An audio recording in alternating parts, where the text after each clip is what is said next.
Hello guys, welcome to our channel. मैं हूं राकेश पवार। आज हम बात करेंगे क्लास 7th की हिंदी की एनसीईआरटी बुक के चैप्टर फर्स्ट की, जो कि हमारा हम पंछी उन्मुक्त गगन के। तो इसका हमने आंसर क्वेश्चन जो है उनको डिटेल में समझेंगे। तो शुरू करते हैं पहले क्वेश्चन से।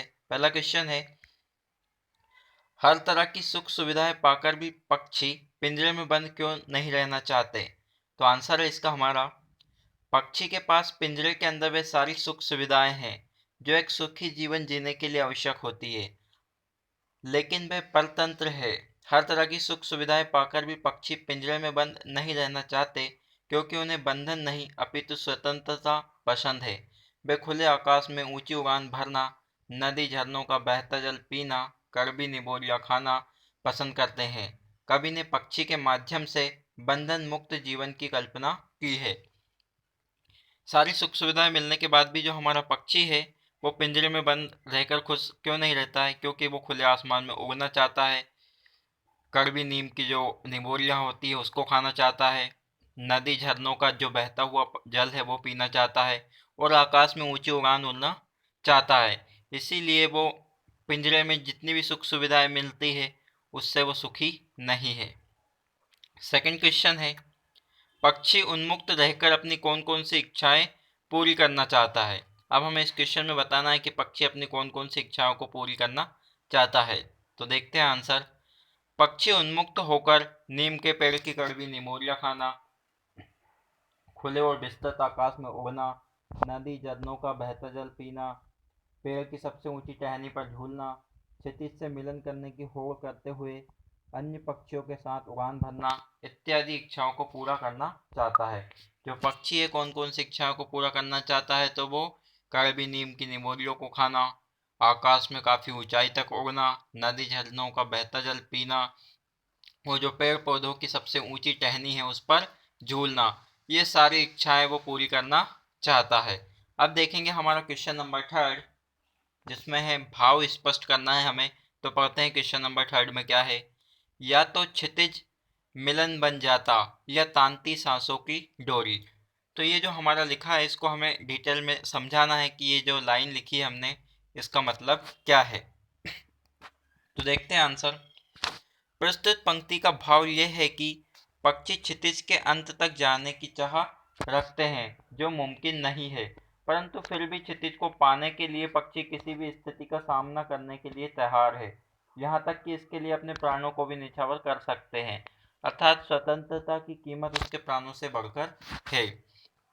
अब देखो इसका मतलब क्या है। ये यहाँ पर लिखा है या तो क्षितिज मिल बन जाता, इसका मतलब ये है कि जो पक्षी है वो इतनी ऊंचाइयों तक जाना चाहता है जहाँ पे वो आकाश की ऊंचाइयों को छू ले, चाहे उसको वहाँ पर जाने के लिए अपने प्राण को ही न्यौछावर क्यों ना करना पड़े, लेकिन वो आसमान की ऊंचाई को छूना चाहता है। अब देखते हैं हमारा नेक्स्ट क्वेश्चन, जो कि है 4.1। 4.1 में क्या है देखते हैं। बहुत से लोग पक्षी पालते हैं, पक्षियों का पालना उचित है अथवा नहीं, अपना विचार लिखना है। तो हमने हमारे आसपास देखा होगा कि काफ़ी जो लोग होते हैं, जो बर्ड होते हैं, जो पक्षी होते हैं, उनको पिंजरे में बंद करके रखते हैं। तो ये सही है या नहीं है इसको हम देखते हैं। तो आंसर है हमारा, मेरे अनुसार पक्षियों को पालना बिल्कुल भी उचित नहीं है, क्योंकि ईश्वर ने उन्हें पढ़ने उड़ने के लिए पंख दिए हैं, इसलिए उन्हें बंधन में रखना सर्वदा अनुचित है। क्योंकि भगवान ने उनको उड़ने के लिए पंख दिए हैं तो हम उनको पिंजरे में बंद कर कर क्यों रखें? अपनी इच्छा से ऊंची ऊंची दूर तक उड़ान भरना, पेड़ों पर घोंसले बनाकर रहना, नदी झरनों का जल पीना, फल फूल खाना, ये उनका स्वाभाविक प्रकृति है। आप किसी को भी कितना ही सुखी रखने का प्रयास करें, परंतु उसके स्वाभाविक परिवेश से अलग करना अनुचित ही माना जाएगा। आज़ादी अनमोल है, सैकड़ों स्वर्णिम मुद्राएं लेकर भी उसे खरीदा नहीं जा सकता। तो पक्षियों को पालना हमारे हिसाब से तो बिल्कुल भी उचित नहीं है। हमें उनको खुला छोड़ देना चाहिए जिसके वे आसमान में उड़ सके, नदी झरनों का बहता जल पी सके, अपने हिसाब से फल फूल खा सके। इसलिए हमें किसी भी पक्षी को पिंजरे में बंद करके नहीं रखना चाहिए। अब देखते हैं हमारा नेक्स्ट क्वेश्चन क्या है। 4.2 में हमारा क्वेश्चन है, क्या आपने या आपकी जानकारी में किसी ने कभी कोई पक्षी पाला है? उसकी देखरेख किस प्रकार की जाती होगी, लिखिए। अब हमें बताना है कि हमारे आसपास किसी ने पक्षी को पाला है और उसकी देखरेख वो किस तरह से करता है, ये सारी डिटेल हमें देखना है। तो देखते हैं। एक बार एक घायल कबूतर हमारे घर पर आ गया, जिसकी हमने देखभाल की और उसको ठीक होने के बाद भी हमारे साथ ही रहने लगा। सब घर वाले के लिए वे कौतूहल का विषय बन गया था। हम सब घर वाले एक नन्हे बच्चे की तरह उसकी देखभाल करते थे। उसे रोज नहलाया जाता था, उसे खाने पीने का बराबर ख्याल रखा जाता था। लेकिन हमने उस पिंजरे में नहीं रखा, बल्कि वह अपनी इच्छा अनुसार पूरे घर में उड़ता फिरता। इस प्रकार से हम अपने पक्षी का पूरा ख्याल रखते थे। तो हमारे घर पर अगर कोई पक्षी या हमारे आसपास की जानकारी में कोई पक्षी पालता है तो उसकी देखरेख किस तरह से करते हैं, तो उसे हम टाइम टाइम पर खाना खिलाते हैं, उसकी देखभाल करते हैं, उसको रोज़ नहलाते हैं। उसका जो खाना पीना है उसका भी बराबर ध्यान रखा जाता है। और जो भी पक्षी हम उसको पिंजरे में ना रखते हुए खुला रखेंगे, अगर वो उसकी इच्छा होगी तो वो यहाँ पर रहेगा, नहीं तो फिर वो उड़कर चला जाएगा। इस तरह से हम पक्षी को अगर पालना है तो इस तरह से हम उसको पाल सकते हैं, उसकी देखरेख भी कर सकते हैं। आगे के क्वेश्चन देखते हैं। फिफ्थ क्वेश्चन है हमारा, पक्षियों को पिंजरे में बंद करने से केवल उनके आज़ादी का ही हनन नहीं होता, अपितु पर्यावरण भी प्रभावित होता है। इस विषय पर 10 पंक्तियों में अपने विचार लिखिए। और जब हम पक्षी को पिंजरे में बंद कर देते हैं तो पर्यावरण किस तरह से प्रभावित होता है, यही हमें बताना है। तो देखते हैं आंसर क्या है।